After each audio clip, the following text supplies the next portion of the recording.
첫 번째 경기 제주 유나이티드 대 수원FC 분석 시작해보겠습니다.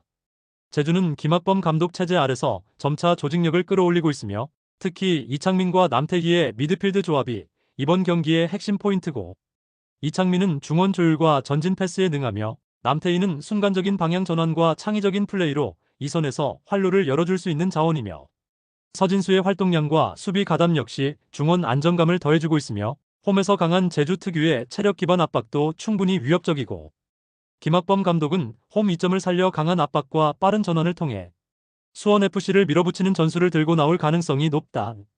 수원FC는 여전히 전방 화력은 위협적이지만 조직력과 체력적인 문제에서 반복적으로 약점을 드러내고 있고, 루안 디아즈와 지동원의 투톱은 제공권과 연계 능력을 갖췄지만 중원에서의 지원과 세컨볼 확보가 부족한 편이다.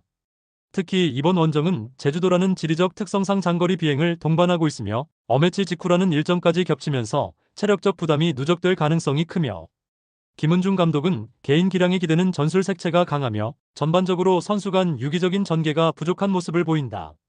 제주는 이창민과 남태희의 미드필드 조합을 앞세워 경기의 주도권을 가져올 가능성이 높으며 홈에서의 압박 전개가 상대를 압도할 수 있고, 수원FC는 제주 원정이라는 피로도 높은 일정과 어매치 직후라는 악조건 속에서 강한 압박을 받게 될 전망이며 후반으로 갈수록 라인 붕괴 가능성이 크고, 결국 제주가 홈 이점과 조직력, 체력 변수까지 모두 활용해 승리를 가져갈 공산이 크다.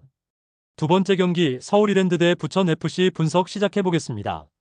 서울 이랜드는 이번 시즌 외국인 선수들의 기량이 확실히 살아나며 리그 5위권 진입에 성공한 상태고, 페드리뉴와 에울레르의 빠른 측면 전개와 위협적인 드리블은 500 시스템을 상대로 효과적인 돌파 옵션이 될 수 있으며 오스마르가 중원에서 이를 뒷받침하고 있고, 포메이션 상성상 상대보다 측면에서 수적 우위를 가져갈 수 있으며 윙백 뒷공간을 노리는 전술이 핵심이 될 전망이다. 무엇보다 김도균 감독이 부천 공격수 몬타뉴를 직전 시즌까지 지도했던 만큼 해당 선수에 대한 장단점 분석이 철저하게 이루어진 상태다.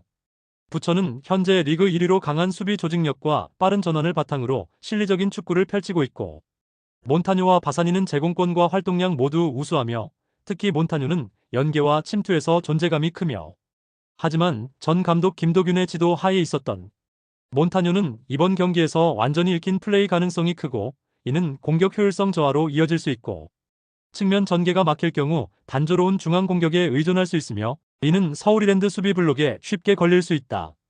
서울 이랜드는 에울레르와 페드리뉴를 앞세워 측면 전개에서 수적 우위를 가져가며 부천 수비 라인을 흔들 수 있고, 특히 김도균 감독은 몬타뉴의 성향을 누구보다 잘 알고 있어 부천의 핵심 전술축을 효과적으로 차단할 가능성이 높고, 결국 서울 이랜드가 전술적 상성을 살려 선두 부천을 잡아내고 홈에서 값진 승리를 챙길 가능성이 높다. 세 번째 경기 천안시티FC 대 김포FC 분석 시작해보겠습니다. 천안시티는 리그 12위에 머물러 있지만 김태환 감독의 상대 맞춤형 전술 운영은 하위권 전력이라는 평가를 무색하게 만들고 있고, 펠리페와 김윤도가 전방에서 강한 피지컬과 제공권 싸움을 이끌고 있고 툰가라는 중원과 전방 사이를 유기적으로 연결해주는 자원이며, 김태환 감독은 매 경기 상대 성향에 따라 유연한 전략을 들고 나오며 특히 수비적으로 밀리는 상황에서도 중원 압박과 라인 간격 조절이 뛰어나다.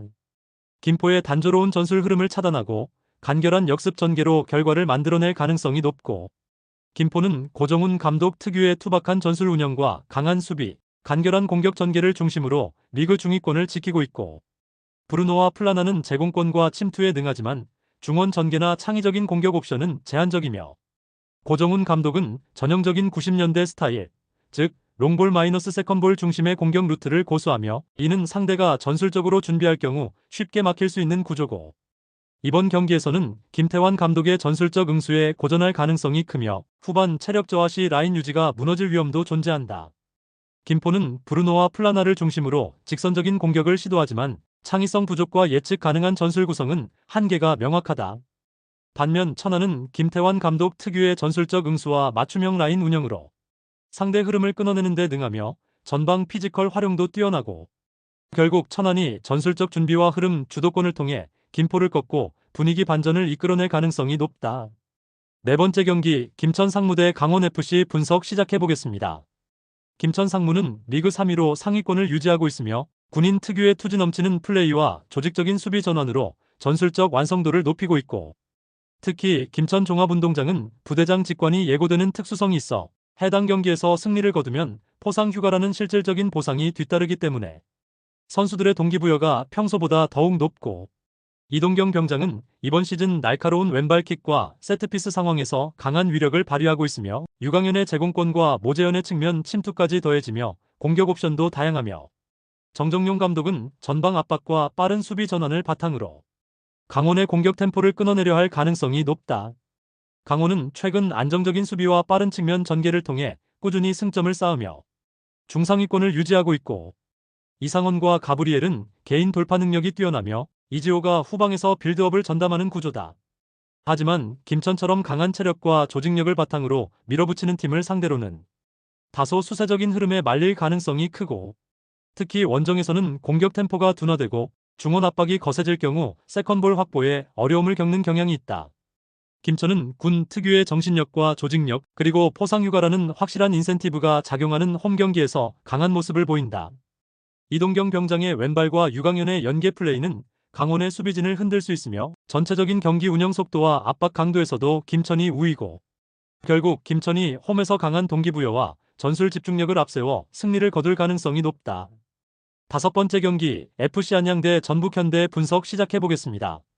이번 시즌 K리그 1로 승격한 안양은 탄탄한 조직력과 투지를 기반으로 중위권에 안착했으며, 모따와 마테우스의 투톱은 활동량과 압박에서 강점을 보이고 있으며 중원에서 야구가 안정적인 탈압박과 수비 전환에 기여하고 있고, 유병훈 감독은 전체 라인의 간격 유지와 전후반 내내 이어지는 압박 전술에 능하며 특히 수비 조직력은 하위권 팀들에 비해 월등히 안정되어 있는 편이며, 2부에서 올라온 특유의 절박함과 정신력, 그리고 유기적인 움직임을 통해 상위권 팀들과도 대등한 경기를 펼쳐왔다. 전북은 올 시즌 기대 이하의 경기력을 보이며 리그 하위권에 머무르고 있다.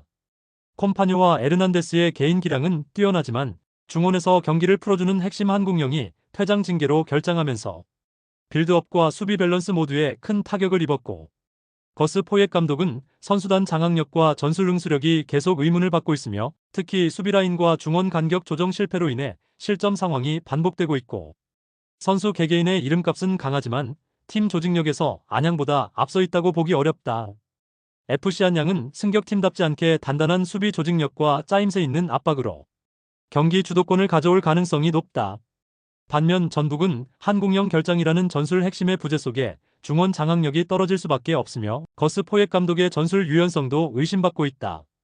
결국 안양이 홈에서 투지와 조직력을 앞세워 전북의 네임밸류를 꺾을 가능성이 충분하다. 여섯 번째 경기 충남 아산 대 성남FC 분석 시작해보겠습니다. 충남 아산은 리그 13위로 하위권을 맴돌고 있으며 수비라인을 내리는 전형적인 500 전술로 실점을 최소화하려는 실리 축구를 구사하고 있고, 데니손과 위베르그의 전방 압박은 존재감이 있지만 공격 루트가 단조롭고 마무리에서의 집중력 부족이 문제로 지적되고 있고, 중원 숫자 확보에는 강점을 가지지만 측면에서 상대 윙어를 제어하는 데 어려움이 자주 발생한다. 무엇보다 배성재 감독은 K리그 지도자 경험이 많지 않은 초보 감독이며 전술적인 응수 능력에서 불안한 모습을 보이고 있다.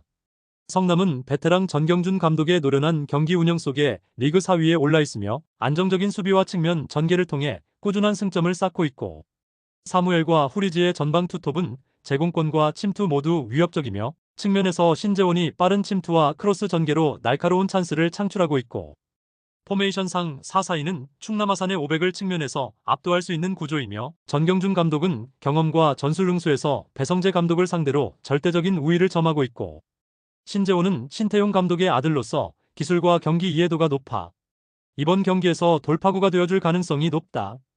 충남아산은 수비 라인을 내리며 대응하겠지만 성남의 측면 침투와 신재원의 날카로운 전개를 막기엔 무리가 있어 보인다. 전경준 감독은 경기 흐름을 읽는 능력과 실전 전술 대응에 능하며 상대 초보 감독을 상대로 우위를 점할 가능성이 높다. 결국 성남이 측면 주도권을 바탕으로 경기를 지배하며 승리를 가져갈 공산이 크다.